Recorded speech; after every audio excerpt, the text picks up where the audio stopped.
You ready to do some work? Mm. What are we gonna do? But how do I take this thing off? We're not working on that right now. We're working on the molding. How do I get molding on? I'm gonna show you how to get molding on. Restomod 101. So, first thing you wanna do is you're gonna pick up your molding from a really nice shop that you dropped it off, that chromed it or polished it. And you're gonna take it carefully out of the bag. And I've seen this happen so many times. You'll see a staple in here and someone will do what you're doing right now, where you'll just try to pull the plastic off and then they'll run the chrome right along this little staple and put a nice scratch the whole length of it. So make sure you get any staples or anything else that could scratch the polished piece and get that out of there, and then take it out of the bag. See, now we won't scratch it. Is that a good idea? Yeah. You want to make sure that you have the correct piece for the correct side, and you just want to hold it up there and get a kind of nice fit, like. And then look at one of the holes in the molding. See where that lines up on the fender, right? So this one's right about here, so I'll put my thumb over here. And then what you want to do is you want to feel right here for an indentation, or you can put your finger around the lip and feel the inside for a little bump, because obviously the filler that they put there will let you know where the hole is as well. I generally like to start with ones in the center and work my way down each side. All right, this is my most evident spot right here. I can feel it a little bit with my finger, and then on the under lip side here, I can feel the Bondo or filler coming through. So what you want to do is you want to take an awl or a hole finder, whatever you want to call it, and you're going to place it right basically in the hole, right about there. Give it a little push, twist that up in there a little bit. There's my first one. I'm going to drill that out. You'll make sure when you're drilling this out, you're exactly perpendicular to the metal. I'm going to use a drill bit that's smaller than the screw you're going to be inserting. You're going to put it right where we made that little indentation. Drill slowly. You can check, make sure you're not getting any metal shavings, which we're not, so we know we're in the right spot. There we go. All right, here's a great little trick. So now that we've drilled our hole, take your panhead screw. This calls for a 3/4 length, either number 6 or number 8. And you want to make sure that the screw gets started exactly perpendicular to your metal so it lays flat when we put the trim in.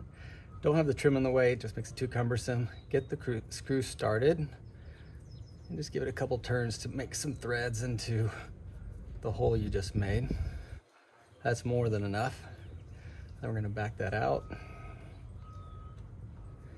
So we basically put threading into where we drilled. Now get your molding, put that in place, put the screw through, line it up with the hole. You can already try to turn a couple of these with your finger. Good. Now that this is in place, we can use this as a guide to help us figure out where the rest of our holes are going. All right, so here's the next little indentation that I'm feeling, and I can feel the Bondo on the underside. So I'm gonna take my punch, feel that it's Bondo almost immediately. It should be kind of soft. If not, it'll be really hard to push through. And there you can feel like a little indentation. Use your fingernail gently on the paint, and you'll feel where the soft spot is. You can even take a small hammer and give it a little tap.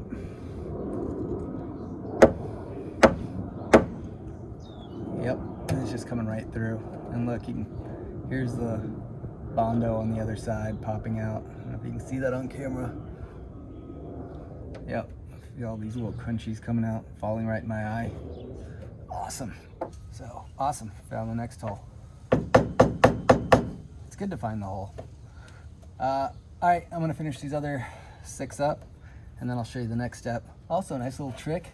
Instead of having to lift the molding up and down off of the hood or a table, you can always just tuck it up in here and set it on top of the tire. Pretty sneaky. You're doing. Okay, hold on. So, the inevitable. What's up, buddy? Ow! Oh, Jesus! Ow! Why are you hitting your daddy?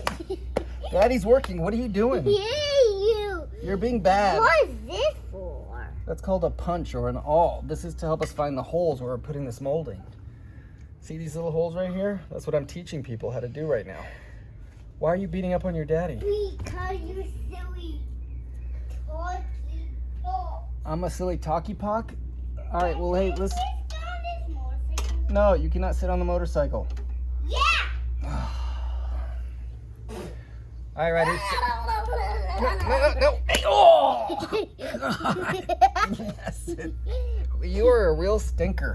Stop smacking your daddy's belly. I'm trying to do work. Oh, God. That's it. You're getting it. All right, we're going to come right back after a little commercial break. Come here. I want to show you something, Ryder. It's called a tickle monster. Oh. Okay, we're back from our absurd break, and we're going to try to finish finding these last couple of holes. Make sure that if you're using a punch or an awl, it's really sharp. You don't want to push anything dull against your paint. It could make it crack, and you don't want to be hitting anything flat surfaced against your paint because it'll crack and spider. All right, here's another quick tip to help you put the molding on without cursing people's names later. If you look at the molding, it has sharp edges on the inside of it, and that can have a heyday with your paint. So what you want to do is get some painter's tape and protect the edges of the car. Just go ahead and lay some of this painter's tape down.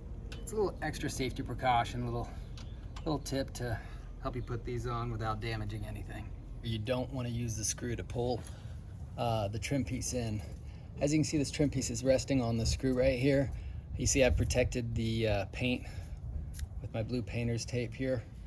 And what you want to do is you want to push the trim piece up. I'm sure you heard that. And now you can see the screws protruding. Put pressure on the trim piece, nice flat pressure, and then take your screwdriver and raise the screw to just hold it in place. Once it's touching, that's about all you want.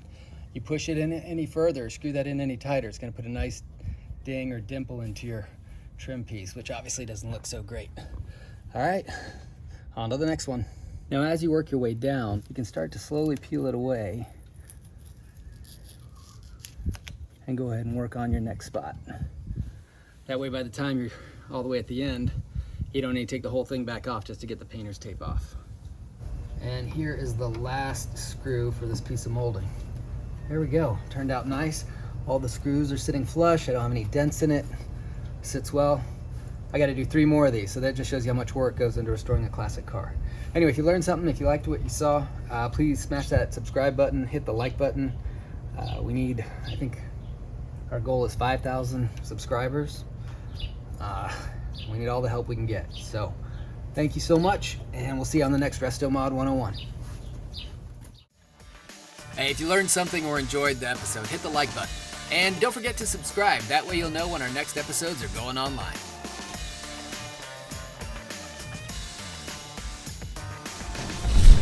Restomod 101.